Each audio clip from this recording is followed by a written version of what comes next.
মৌরলা মাছ দিয়ে কাঁচা তেঁতুলের টক করবো। এটা কাঁচা তেঁতুল, এবার আমি সিদ্ধ বসিয়ে দেব।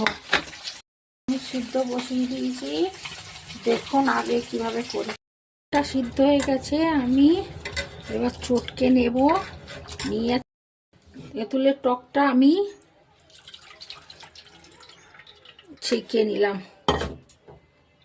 মৌরলা মাছটাকে আমি নুন হলুদ মাখিয়ে রেখে দিয়েছি, এবার এই তেলে ভেজে নেব ভালো করে।